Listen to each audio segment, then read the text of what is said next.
All right, guys, 3 bench press mistakes that I often see when using dumbbells. Number 1 isn't an obvious one, but it's from the get-go, it's from the setup.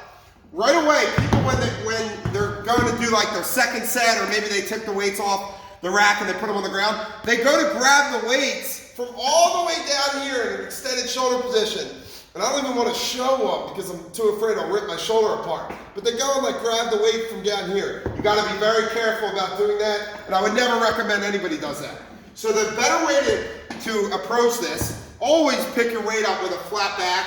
If you can do it from the bench, that's great. If not, move up, set your hips. You could even put a box right here so that the weights are elevated and not on the floor, but that protects your back and your shoulder. Now, watch what I do. I'm gonna kick and get it to my shoulder, kick, get it to my shoulder.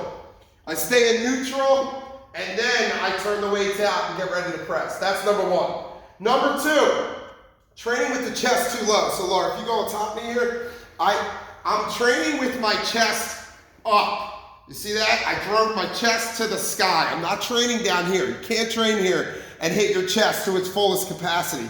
And also, that can be a bad position at your shoulder. It's hard to create space in that ball socket if your chest is down here. So you want to get that chest up high and train here, okay? The third big mistake, and this one's hard to realize, so really pay attention to it as you're doing the exercise, is flaring the elbows up and out.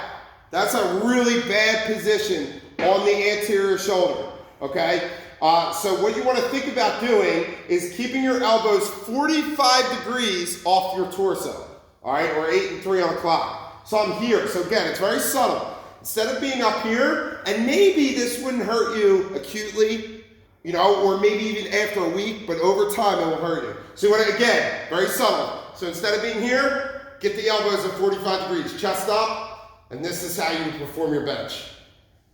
When you're done, the dismount is almost the same as when you set up the exercise. You bring your knees, you put them on your body, and then toss them down. All right? Hope you guys enjoyed. Thanks.